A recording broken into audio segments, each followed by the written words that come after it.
오늘은 우리 성경 말씀 요한일서 2장을 열어주시기 바랍니다.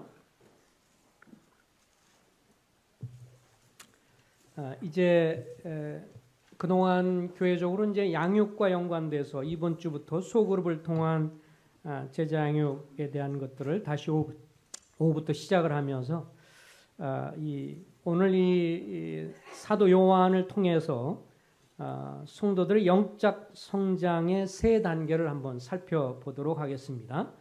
제자들의 세 단계 영적 성장, 제자들의 세 단계 성장 과정, 제자들의 세 단계 성장 과정을 한번 살펴보도록 하겠습니다. 우리 성경 요한일서 2장 12절부터 17절까지인데 서로 교독을 좀 하겠습니다. 형제 자매님들이 교독합니다. 형제님들이 읽습니다. 시작. 자녀들아, 내가 너에게 쓰는 것은 너희 죄가 그의 이름으로 말미암아 사함을 받았으며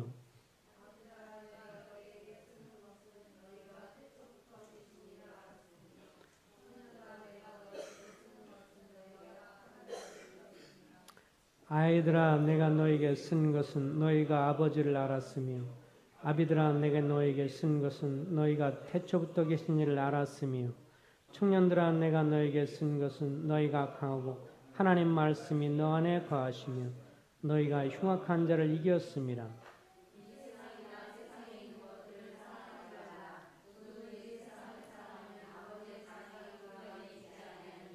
이는 세상에 있는 모든 것이 육신의 정욕과 안목의 정욕과 이생의 자랑하니 다 아버지께로부터 온 것이요 세상으로부터 온 것이라.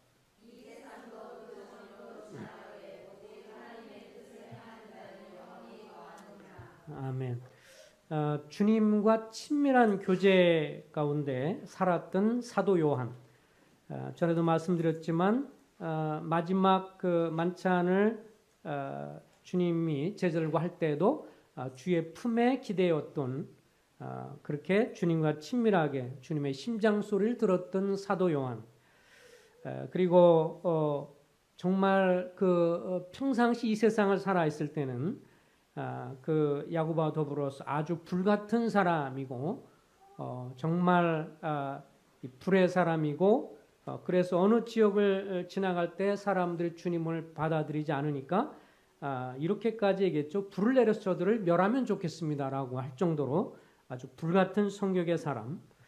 그렇지만 주님을 알고 주님과 교제하면서 변화되어서 마지막 그의 노년에는 요한 1, 2, 3서에 나와 있는 것처럼 사랑의 사도로서 형제들아 우리가 서로 사랑하자라는 이런 놀라운 말을 통해서 그의 생애가 사랑의 사도로 불같은 성격의 사람이 사랑의 사도로 변화되었던 그 사도 요한.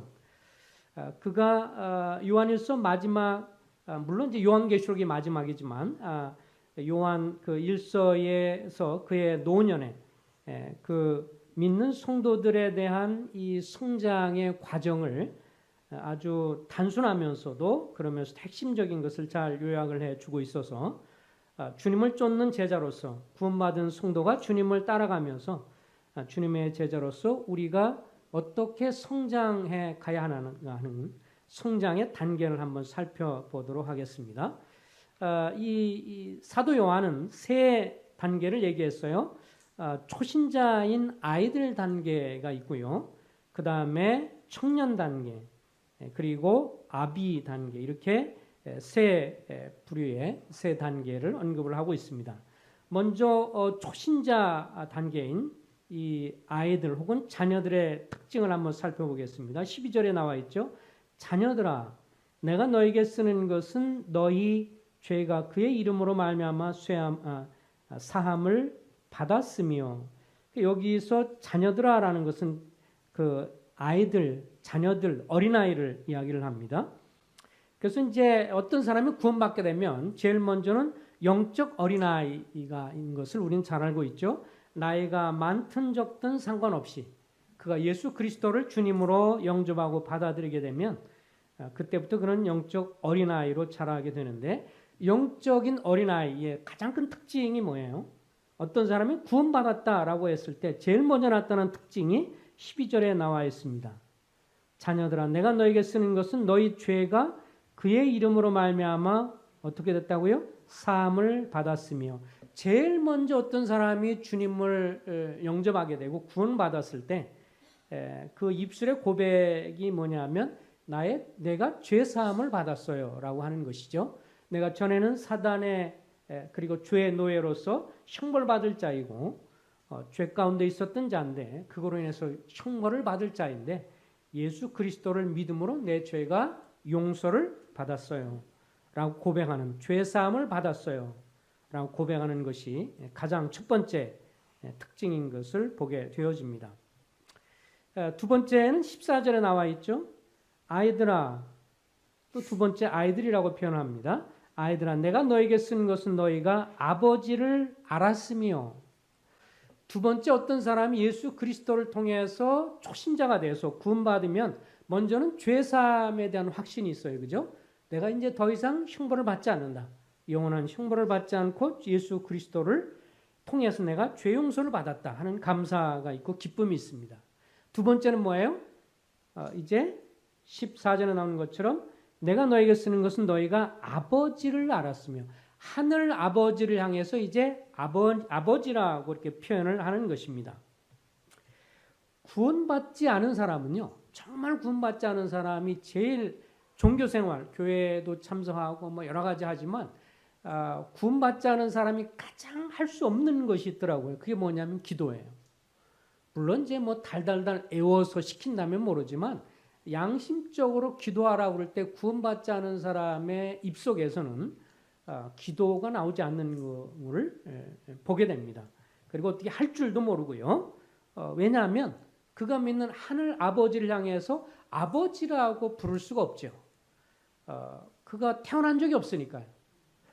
뭐 동네에서 아이들이 이렇게 막 노는데 우리의 아버지를 봤다 그럴 때 자녀는 아버지라고 하지만 동네에서 아무리 친한 친구 애들이 그 친구의 아빠를 향해서 아버지라고 말은 안 하잖아요. 그러니까 개인적으로 그 아버지를 통해서, 엄마 아버지를 통해서 자기가 태어난 것이 확실할 경우에만 그분을 향해서 아버지라고 부를 수 있지, 그 아이들의 친구인 다른 아이들은 그를 향해서 아버지라고 그렇게 쉽게 부를 수 있는 것은 아니죠. 물론 오랜 세월 뭐 중마고처럼 오랫동안 잘 알아서 어렸을 때부터 뭐 그렇게 뭐 나중에 표현하다가 또 나이 들어서 아버지라고 아버님이라고 표현할 수 있을런지는 모르지만, 그러나 마음으로부터 언제든지 아버지라고 말할 수는 없죠. 그런데 예수 그리스도를 믿고 구원받게 되면 잘 아는 대로 요한복음 1장 12절처럼 영접하는 자 곧 그 이름을 믿는 자에게는 하나님의 자녀가 되는 권세를 주셨다라고 했기 때문에, 또 갈라디아서 4장 6, 7절에 보면 너희가 아들이므로 하나님이 그 아들의 영 성령을 우리 마음 가운데 보내사 아빠 아버지라 부르게 하셨느니라. 그래서 구원받고 나면 어떤 사람이 복음을 통해서 구원받고 날 때 이제 하나님 아버지를 향해서 아버지라고 부를 수 있는 것, 이것은 정말 놀라운 특권인 것을 보게 됩니다. 어떤 노인이 뭐 그렇게 했다고 그러죠. 어떤 노인이 이제 시골에서 있었는데 워낙 예수님에 대해서 들어도 믿지 않다가 나중에 이제 그가 주님을 믿게 되니까 나이 들어서 교회 나와서 예배당에 와서 첫 마디 기도가 이랬다고 그러죠. 아버님 처음 뵙겠습니다. 뭐 이렇게. 전에는 못 부르다 이제 아버지 하나님을 향해서 아버지 하나님, 그러고 나서는 처음 뵙겠습니다. 별로 그렇게 할 얘기는 없는 것 같고 그러니까 나중에 종종 뵙겠습니다. 두 번째는 뭐 그렇게 얘기했다고 하는데, 어쨌든 이 하나님 아버지를 향해서 이제 아버지라고 부를 수 있는 특권, 아빠 아버지, 이건 얼마나 친근한 거예요. 그래서 이건 구원받은 사람만이 기도할 수 있을 때 또 표현할 때 사용하는 말이죠. 아버지. 그 온 우주를 창조하시고 온 만물을 창조하시고 당신의 뜻대로 모든 것을 운영하시고 역사한 그 창조주 하나님, 절대주 하나님, 그 하나님을 향해서 아버지라고 부를 수 있는 것. 이것은 자녀만이 누릴 수 있는 특권인 것이죠. 대통령을 우리가 안다고 말하지만 대통령을 실제로 만나는 것은 뭐 엄청난 일입니다. 아무나 만날 수가 있죠. 만약에 청와대를 초청받는 날지라도요. 청와대에 무슨 특별한 일을 초청받으면 그 다음부터 굉장히 복잡해집니다. 우리에 대한 신분 조사를 막 하고요. 그래서 정보를 다 알고 또 우리의 범죄 경력부터 해서 다 살펴보고 일정 다 잡아지고 이것이 청와대 초청받아서 만난다 할지라도 쉽게 되는 것이 아닙니다. 그러나 청와대에 언제든지 갈 수 있는 사람은 자식이죠. 청와대에 있는 대통령이 어떤 바쁜 일이 있을지라도 어떤 일일지라도 언제든지 청와대를 수시로 들락날락거리면서 아버지를 만날 수 있는 사람은 자녀인데 우리가 예수 그리스도를 통해서 창조주 하나님을 향해서 아버지라고 부를 수 있는 특권, 이것은 주님을 믿은 초신자들 하나님의 자녀만이 누릴 수 있는 특권입니다. 그래서 사도 요한은 아주 간단하게 초신자의 특성을 두 가지로 얘기를 했어요. 자기 죄가 용서받은 것. 두 번째, 그 하나님 아버지를 개인적으로 알아서 그 하나님 아버지를 향해서 아버지로 아는 것이라고 14절에 말씀을 해줍니다. 아이들아, 내가 너에게 쓴 것은 너희가 아버지를 알았으며. 이제 그렇게 구원받고 나서 죄 사함을 받고 이제 하나님 아버지를 아버지라 부르면서 감사도 하고 기도도 하고 또 그렇게 성장해 가면서 우리의 신앙은 마치 어린아이였다가 점차 자라면서 건전하게 그리고 이제 힘 있는 청년으로 자라는 것처럼 우리의 영적인 성장도 청년 단계에 이르게 됩니다. 청년 단계에 이를 때의 특징을 13절에 보면 이렇게 요약을 해주고 있습니다. 13절에 보면 아비들아 내가 너에게 쓴 것은 너희가 태초부터 계신 이를 알았으며 그런 다음에 13절 중반절에 다 같이 한번 읽어보겠습니다. 시작. 청년들아 내가 너에게 쓰는 것은 너희가 악한 자를 이겼습니다. 이 청년 단계, 어떤 사람이 구원받아서 초신자 단계를 지나서 영적으로 성장해 갔을 때 그가 이제 청년처럼 건장하게 건장한 청년일 경우 그 사람에게 그 성도에게 나타나는 특징을 뭐라고 그러냐면 여기서 이렇게 말을 했죠. 청년들아 너희가 뭐라고요? 너희가 악한 자 사단을 이겼다 이렇게 표현을 해주고 있습니다. 그런 첫 번째 그 사람은 영적으로 강건해서 사단을 이기는 삶이라는 것을 고백을 해줍니다. 그 이전에 우리가 구원받기 전에는요. 어느 누구도 구원받기 전에 어떤 사람들도 뭐 어떤 귀신이나 이런 것들을 접하고 무당을 했던 사람들을 빼놓고 그 사람들은 영에 대해서 더 직감을 하는 사람들이지만 물론 저들이 또 거짓 것을 자기의 주인으로 모시는 그런 불행한 사람들이지만 대부분의 사람들은 사단의 존재를 인식하지 않습니다. 그런데 우리가 구원받고 난 다음에 영적으로 계속 성장해 나가면서 나타나는 현상 중에 한 가지가 뭐냐면 내 삶에 나를 공격하고 나를 대적하고 나를 넘어뜨리려고 하는 존재가 있구나 라는 것을 인식을 하게 되죠. 로마서 8장에 보면 뭐라고 말해주고 있습니까? 로마서 8장에 보면 그렇게 말을 합니다. 로마서 8장에 보면 누가 너희를 송사하리요? 누가 너를 송사하리요? 그랬어요. 잠깐 좀 볼까요? 로마서 8장입니다. 31절에 보면 그런즉 이 일에 대하여 우리가 무슨 말 하리요? 만일 하나님이 우리를 위하시면 누가 우리를 대적하리요? 대적한다는 말이 나오죠? 우리를 공격하고 대적합니다. 자기 아들을 아끼지 아니하시고 우리 모든 사람을 위하여 내어주시니가 어찌 그 아들과 함께 모든 것을 우리에게 주시지 아니하겠느냐? 누가 능히 하나님께서 택하신 자들을 뭐라고 그랬어요? 고발하리요. 의롭다고 하신 이는 하나님이시니 누가 정죄하리요. 죽으실 뿐 아니라 다시 살아나신 이는 그리스도 예수시니 그는 하나님 우편에 계신 자여 우리를 위하여 간구하시는 자이시라. 구원받고 난 다음에 이 성도들을 향해서 사단이 공격하는 것 중에서 초신자들에게 특별히 어떤 거냐면 우리의 신분에 대해서 죄 용서받은 것에 대해서 아주 집요하게 공격을 합니다. 그래서 구원받은 사람이지만 사단이 여러 상황 속에서 내가 때로는 범죄도 하고 넘어지면 너가 구원받았어? 이름에도 불구하고 구원받았다고 할 수 있어?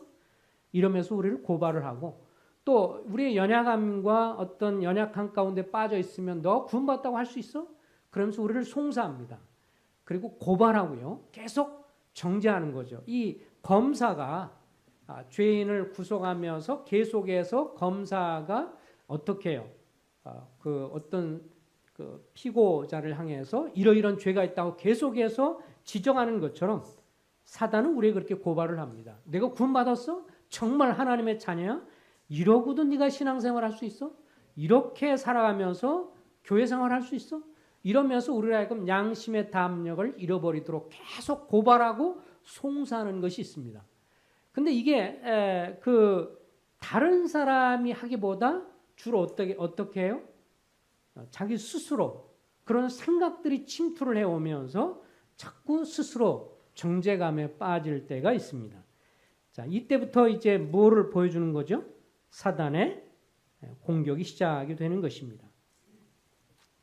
어떤 사람이 구원받지 못하도록 사단은 끊임없이 공격을 하고, 두 번째 그가 구원받았을 땐 더 이상 그가 정상적으로 자라지 못하도록 하는 것이 사단의 계략이죠. 그래서 영적으로 나약함 가운데 빠지게 하고, 구원받았어도 계속해서 어려움 가운데 빠지게 하고, 과거 이제 수영교회 사역할 때 보면 청년들 같은 경우 구원받고 나서 주로 구원받은 지 한 3년 사이 안에는 계속해서 구원에 대한 확신이 흔들려가지고 고민하고 갈등하는 경우를 많이 봤습니다. 상담을 여러 차례 하는 걸 봤는데 그렇게 얘기하는 거죠. 구원 안 받았나 봐요. 제가 아닌가 봐요. 뭐 이러고 또 그러면서 계속 이런 것들이 반복이 되는데, 어쨌든 사단이 끊임없이 우리 구원 문제를 걸고 넘어지고 공격을 합니다. 영적으로 침체하게 만들어내는 것을 볼 수가 있습니다. 그리고 내 약점을 지적을 해서 계속 모임 생활을 하지 못하고 신앙생활을 하지 않도록 계속해서 공격을 하죠.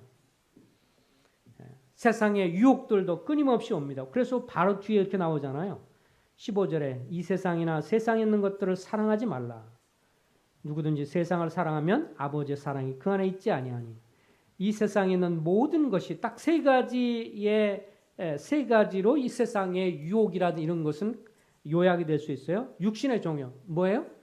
육신의 정욕. 우리 속에 있는 우리 육신을 자극하는 뭐 음란한 것이라든지 또 여러 자극하는 것들을 통해서 또 분노가 일어나게 한다든지 그 다음에 미움을 솟구치게 한다든지, 이래서 우리로 하여금 계속 육신의 정욕을 자극해서 우리로 하여금 넘어지게 만들거나, 그 다음에 안목의 정욕, 눈을 통해서 뭔가를 봄으로 넘어지게 하는 이런 것들이 사단의 역사입니다.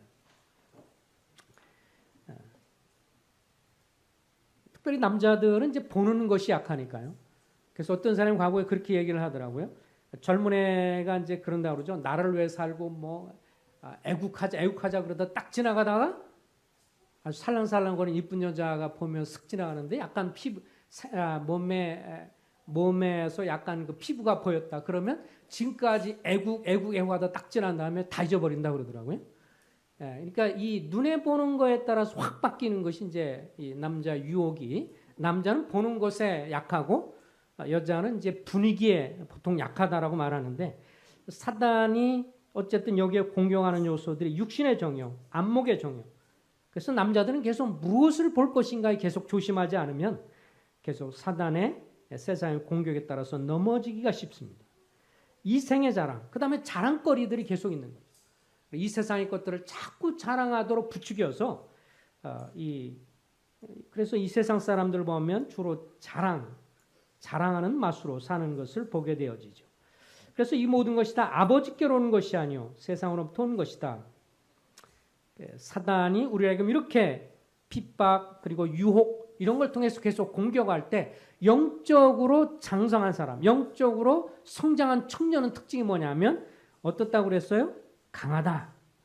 거기에 넘어지지 않고 잠시 쓰러져서 넘어졌을지라도 다시 일어나는, 잠언에 나온 것처럼 7번 넘어져도 8번째 일어나는. 그래서 사단은 우리를 알고 어떻게 해요? 유혹하거나 핍박해서 넘어지면 사단은 우리한테 이렇게 공격을 합니다. 너 이렇게 넘어졌으니까 너 그냥 아예 누구 말 맞다나 넘어진 김에 아예 쉬어가고 아예 넘어진 감에 그냥 아예 자. 그리고 이제 그만해. 교회 생활도 그만두고 신앙 생활도 그만해. 이러면서 계속 좌절하게 낙심하게 만들지만 영적으로 청년의 특징은 거기서 자백하고 다시 일어서는 겁니다. 오뚜기처럼 넘어졌다가 일어서는 것이고 7번 넘어졌다가 8번째 7전8기 이런 고백을 할 수 있는 사람, 은혜 속에서 강한 사람. 여기서 강하다는 것은 자기의 어떤 힘, 능력, 결단이 강한 게 아니라 예수 그리스도를 믿는 믿음이 강하다는 것입니다. 그래서 영적으로 청년 같은 사람의 특징은 뭐냐면 넘어지지만 넘어질지라도 얼른 속히 고백하고 얼른 일어서는 사람. 주님은요. 이런 사람을 좋아하잖아요. 내가 이런 죄를 지을 수 있을까? 내가 어떻게 이러고도 신앙생활해? 내가 이렇고도 어떻게 교회에서 예배드리고 성도를 볼 수 있어? 그러면서 오히려 어둠 가운데 빠져서 자기 자신을 학대하고 자기 자신을 살피고 나도 나를 용서할 수가 없어. 굉장히 신령한 것 같지만 교만한 말이에요. 그죠? 나도 나를 용서할 수 없어. 주님 앞에 자백하면 주님이 나를 용서하는데 주님 용서한 거는 됐고요. 나는 내가 용서가 안 돼요. 주님보다 자기가 더 세다는 얘기고 주님보다 자기가 더 지혜롭다는 거고 주님보다 자기가 자기 자신을 더 신뢰한다는 거죠. 이건 정말 교만한 것입니다. 그래서 자기 자신이 용서가 안 된다. 나는 내가 용서 안 될 만큼 그렇게 추악하고 더럽지만 주님이 그러함에도 불구하고 나를 용서하시고 사랑했기 때문에 그 주님의 은혜와 사랑을 고백해서 다시 나오는 사람을 기뻐하시지 자기를 반성한다시고 자기 자신을 학대하거나 또 자기 자신을 반성한다고 그러면서 계속 어둠 가운데 머물러서 그렇게 머물러 있는 그런 것을 주님이 기뻐하지 않습니다. 영적인 청년, 그는 영적으로 강합니다. 기질이 강한 것이 아니라 자기 자신이 강한 것이 아니라 자기 힘과 능력이 강한 것이 아니라 예수 그리스도를 바라보는 그 은혜 속에서 강한 사람. 그래서 넘어져도 그 자리에서 다시 일어서는 사람. 넘어져도 내가 죄를 짓고 나서는 주님 이렇기 때문에 주님이 필요합니다. 주님 내가 이렇게 연약하니까 주님의 은혜가 필요한 사람이고 그래서 구원이 필요했습니다. 라고 주님 앞에 나오는 사람. 그 사람 영적으로 강건하게 성장해 나가는 말씀을 통해서 공부하고 이런 걸 통해서 주님의 마음을 알면서 영적으로 강건한 사람이 되는 것입니다. 두 번째 청년 단계의 특징 중에 두 번째는 14절에도 또 나오죠. 14절에 보면 14절에 청년에 대해서 14절 하나 둘 셋 네 번째 줄에 청년들아 다 같이 읽어보겠습니다. 시작. 청년들아 내가 너에게 쓴 것은 너희가 강하고 하나님의 말씀이 너 안에 거하시며 너희가 흉악한 자를 이겼습니다. 청년들아 내가 너에게 쓴 것은 너희가 강하고 하나님의 말씀이 너희 안에 거하시며 그래서 이 사단을 싸워서 이길 정도로 강하면서 사단과의 싸움을 알고 그 스스로 힘으로 안 되는 것을 알기 때문에 그의 청년의 특징이 뭐예요? 하나님의 말씀이 너희 안에 거하시며 너희가 흉악한 자를 이겼습니다. 이 거한다는 말은 원래 농사 지을 때 쓰는 말인데 땅에 뿌리를 내린다 그런 뜻이에요. 그러니까 우리가 주 예수 그리스도를 골로새 2장 6, 7절 나온 것처럼 그 주 예수를 그리스도로 받았으니 그 안에 뿌리를 받고 예수 그리스도한테 뿌리를 내리고 그분의 말씀에 뿌리를 내리고 땅 속에 뿌리를 내릴 때 식물이 영양을 공급을 받죠. 마찬가지로 우리가 우리의 삶 속에 삶의 능력과 힘을 얻는 것은 다른 것이 아니에요. 하나님의 말씀밖에는 우리에게 힘과 능력이 없습니다.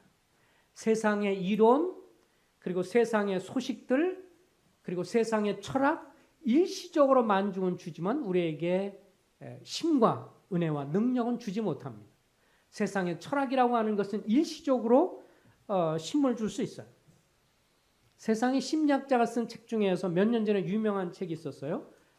이제 미국의 심리학자가 쓴 책이에요.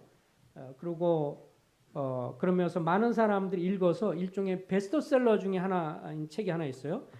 거기에 나온 책의 제목이 뭐냐면 사소한 것에 목숨을 걸지 말라. 말 참 그럴듯하죠. 사소한 것에 뭘 하지 마요? 목숨을 걸지 말라. 그러니까 이제 그 사람은 예수 믿는 사람은 아니고 미국의 심리학자인데 이 세상에 있는 일반적인 사람 보니까 너무 사소한 문제에 목숨을 걸고 막 싸우는 것을 보면서 그러면서 거기에 모든 진액을 다 정말 소비하고 그래서 기쁨도 사라지고 즐거움도 사라지고 인생에 너무 비참하게 사는 경우도 많고 옆집 사람하고 뭔가 다투는 조그만 거 갖고 그것 때문에 그냥 계속 신경 쓰고 막 죽기 살기로 서로 씨름하면서 당하면 보복하려고 그러고 막 이런 것들 가운데 너무 사소한 것에 목숨을 거는 이런 걸 보면서 책 제목이 사소한 것에 목숨을 걸지 말라. 많은 사람이 공감해서 많은 사람이 그 책을 읽어서 이 비소설 분야에 있어서 1위로 나온 제목의 책에 보니까 사소한 것에 내 목숨을 걸지 말라. 일시적으로 해방은 돼요. 맞아. 내가 이 사소한 것에 목숨을 걸지 말아야지. 근데 이제 근본적으로 그렇게 하지 말아야지라고 말아야지 하지만 그런 힘은 없어요.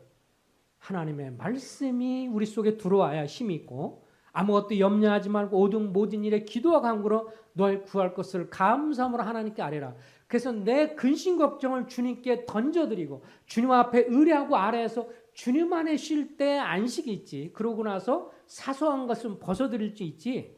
그냥 사소한 것에 목숨 걸지 말라는 그 말 한마디 때문에 우리 마음이 평안을 찾고 기쁨을 찾고 하루 이틀은 모르지만 지속적으로 삶의 능력은 되지 않죠. 하나님의 말씀만이 하나님 말씀이 내 마음에 들어왔을 때 그것이 나에게 붙들고 그 말씀을 붙들고 기도하고 그것이 나의 삶을 완전히 사로잡을 때 그것이 나의 삶에 힘을 주는 것을 보게 됩니다.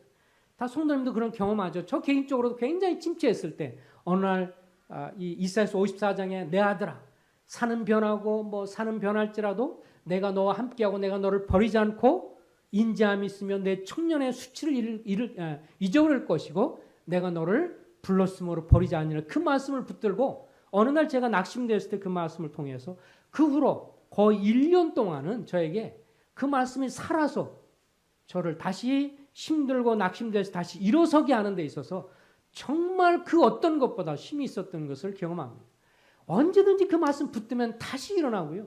그 말씀이 내 아들아 내가 너와 함께한다고 그랬고 그리고 내 청년의 수치를 잃어버리겠다고 했을 때 내 과거의 허물과 연약함에 대해서 주님이 내가 그것을 기억지 않겠다 하니까 얼마나 감사가 되고 힘이 되는지 내가 너를 향한 언약은 변하지 않을 것이다.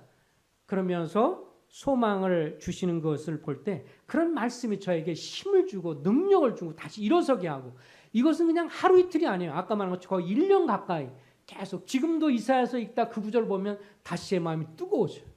다시 뜨거워져요. 그 말씀이 살아있어서 뜨거워서 다시 일으켜 세우면서 맞아. 주님이 나를 그렇게 인도하셨지. 하나님의 말씀에 거하는 사람. 하나님의 말씀에 뿌리를 박은 사람. 하나님 말씀 그냥 읽고 그냥 지나치는 것이 아니라 한 구절 말씀이라도 그 말씀을 붙들고 기도하고 그 말씀이 이루어지기를 소망하고 그 말씀 안에서 힘을 얻고 의지하면서 그 말씀을 경험하기를 원하고 이것은요 정말 세상 사람 할 수 없는 거예요.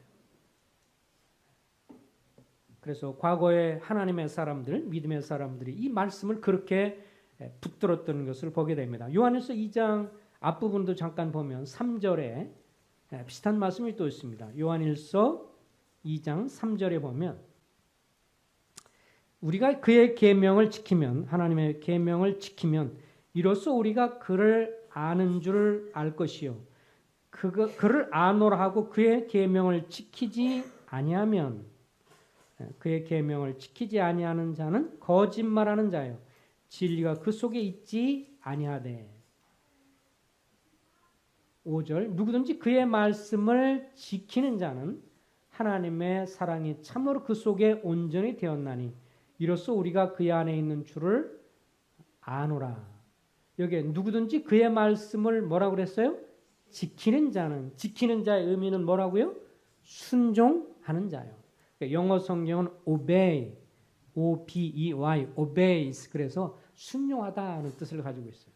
그러니까 누구든지 주의 말씀을 순종하는 사람은 하나님의 사랑이 참으로 그 속에 온전히 되었다. 이렇게 말씀을 해주고 있습니다. 우리가 성경 말씀을 읽잖아요. 하나님 말씀을 읽지만 읽으면서 아이고 어떤 게 이렇게 말씀을 읽다 보면 내 마음에 양심에 갇히게 되고 찔리는 게 있어요. 그러니까 그것은 싫어서 아유 찔려 지나가는 게 지혜가 아니에요. 하나님 우리에게 뭔가를 찔리게 하거나 양심에 가책을 주는 건 뭐냐 하면 내가 너한테 복을 주려고 하는데 너한테 지금 은혜의 복을 많이 주려고 하는데 저 산꼭대기에서 이제 물을 받아서 내려오는 수도꼭지가 쭉 있어서 수도관이 쭉 있는데 그 수도관을 물을 틀어서 이제 물이 막 쏟아져야 되는데 그 수도꼭지를 나오는 것을 막는 것이 있어 지금. 그래서 너가 지금 지금 네가 읽으면서 성경 읽을 때 마음에 깨림직하고 걸리는 게 있으면 그거를 풀으면 그 문제를 해결하면 수도꼭지 이걸 뭐라고 그래요? 수도꼭지 맞죠? 예. 수도꼭지를 트는 것이니까 수도꼭지를 막아놓으면 물이 안 나오지만 수도꼭지를 틀면 물이 나오는 것처럼 내가 너에게 주는 은혜와 복과 이런 것이 너한테 주려고 하는데 그게 지금 내려오다 관이 지금 막혀서 꼭지가 지금 막혀 있으니까 그걸 틀으면 되는 거니까 틀으라는 거야. 그래서 주님이 그 찔리는 거 그 틀어 자백하고 돌이켜. 그럼 내가 네가 수도꼭지를 틀어서 그 은혜와 복을 네가 누릴 수 있는 거야. 라고 주님 말씀하는 건데 우리가 성경 읽다가 혹은 말씀을 듣다가 찔리는 게 있으면 찔리네. 저 말은 듣지 말아야지.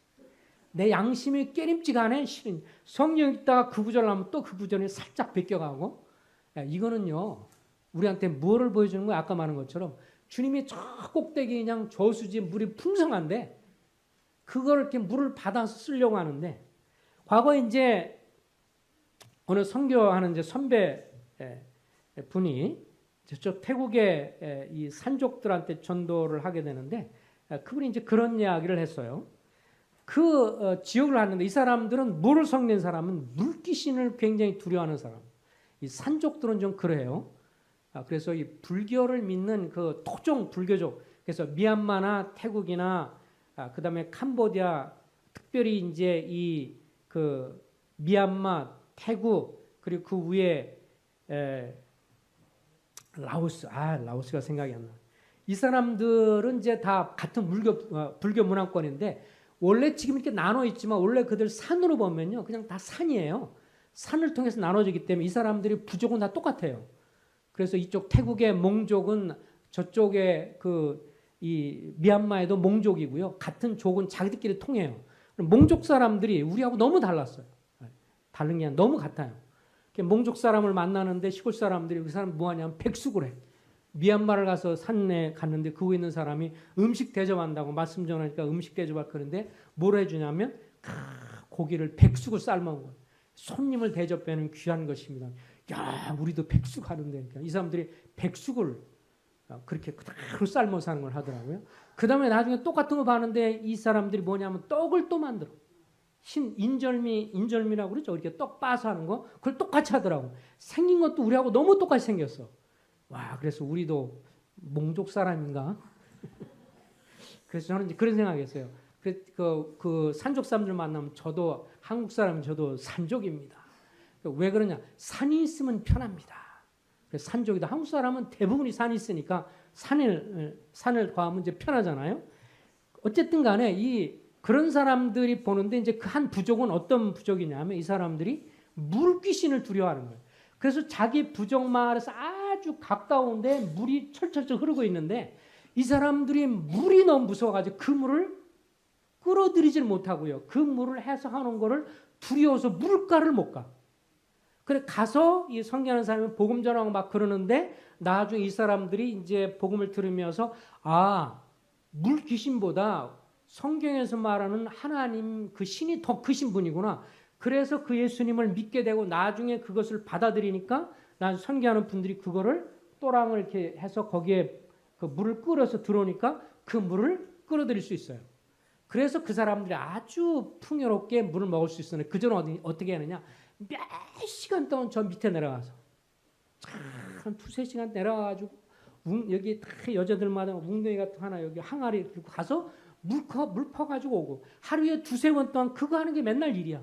그러니까 잘 씻지도 못하고 옆에 물을 풍성히 두고도 그놈의 거 저거 물귀신 두려우니까 가서 이제 열심히 물 길어 오면 맨날 여자들 가서 물 길어 오는 게 일이야.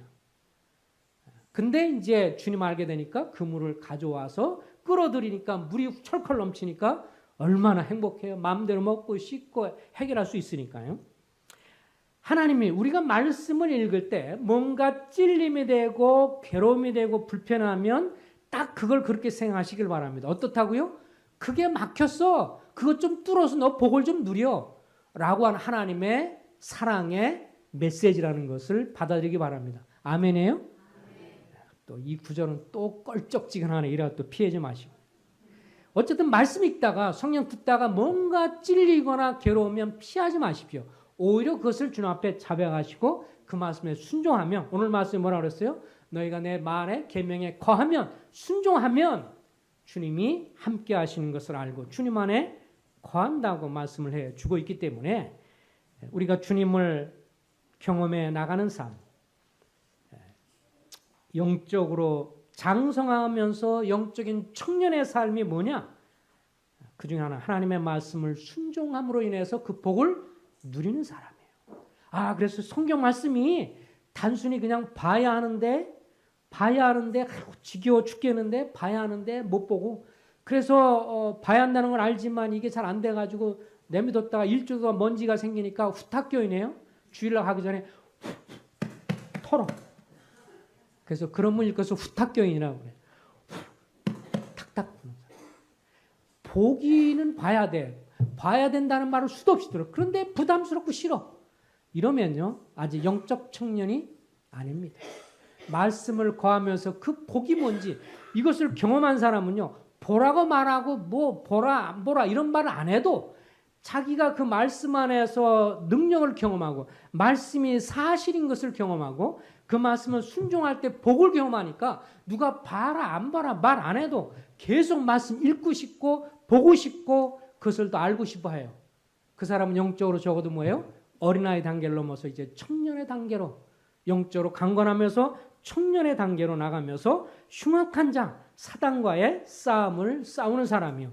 근신하라 깨어라 너희 대적마귀가 우는 사자같이 두루다니며 삼킬 자를 찾나니 너희는 믿음을 굳게 하여 저를 대적하라. 그러므로 하나님의 전신갑주를 취하라. 이는 악한 날에 너희가 능히 대적하고 모든 일을 행하는 후에 서기 위함이라. 그래서 성역 공부를 내가 구원받은 지 몇 년 되는데 무슨 성역 공부예요? 생각해 보시기 바랍니다. 내가 죄사함 얻으셨나요? 그러고 나서 주님을 아버지라 부르시나요? 놀라운 것입니다. 그 다음 단계로 나가셔야 합니다. 청년 단계. 청년 단계는 영적 싸움을 아는 사람입니다. 내 삶에 일어난 일들에 대해서 내 삶에 일어난 것들에 대해서 그냥 나와 내 자신뿐만 아니라 사람이 아니라 하나님이 계시면 사단이 있기 때문에 끊임없이 나로 하여금 나를 무너뜨리려고 하고 영적으로 내가 가장 연약한 부분을 건드리고 내가 가장 취약한 부분을 건드리고 넘어뜨려서 성도들과 관계를 깨지게 해서 모임 생활을 못하게 하고 주님 앞에 영적으로 강건하지 못하도록 사단이 집요하게 공격하는 것들에 대해서 사단이 공격하는구나. 사단이 저 형제님과 나 사이를 공격하고 저 자매와 나 사이를 공격해서 무너뜨리고 사실 까놓고 보면 그렇게 큰 무슨 왼수지간도 아닌데 서로 왼수지간 만들게 해서 우리 망하게 하는구나. 이것을 자각하는 성도. 그는 누구예요? 영적으로 청년이 돼가는 성도입니다. 영적 어린아이는 몰라요. 신경 안 써요. 그리고 늘 당해요. 또 당하고 또 당하고 영적으로 연약하기 때문에 성장하지 못하는 것입니다. 왜 성경 공부도 하고 왜 소그룹을 하며 서로 나누고 삶을 나누는 이런 것들이 왜 필요한가요? 성장해야 하기 때문에 그렇습니다. 주님은 우리가 구원받고 나서 어린아이에 있기를 원하지 않습니다. 우리가 그렇잖아요. 부모로서 자식을 놓고 봤을 때 자식이 잘하는 걸 볼 때 기뻐요. 때가 되는데도 안 자라고 계속 있으면 근심거리입니다.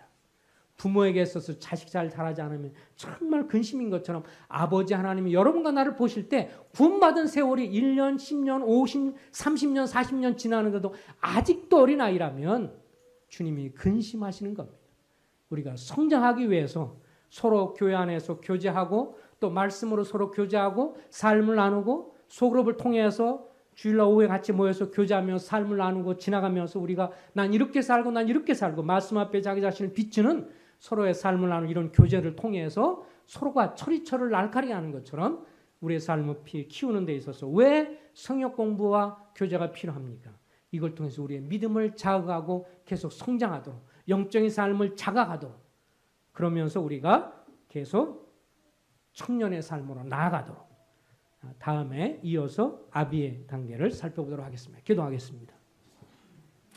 아버지 하나님, 주님이 우리를 거룩하신 하나님 말씀으로 낳으셨고 구원하셨사오니 저희가 계속해서 성장해 나갈 수 있도록 이제 아이 단계, 어린아이 단계에서 더 성장해서 청년 단계로 한 걸음 한 걸음 나아갈 수 있도록 저희들을 격려해 주시고 이끌어 주시고 또 서로의 교제를 통해서 삶을 서로 나누며 소그룹에 나누는 것을 통해서 견고한 신앙으로 성장해 나가서 이제 청년처럼 강건하고 사단의 역사를 인식하며 싸워서 이기고 그리고 주님 안에서 주님을 기쁘게 해드리는 삶의 풍요를 누리고 말씀 안에 거하는 삶, 말씀을 순종함으로 그 복을 경험하며 충만을 경험하는 중앙교회 지체들이 될 수 있도록 복을 허락해 주시옵소서.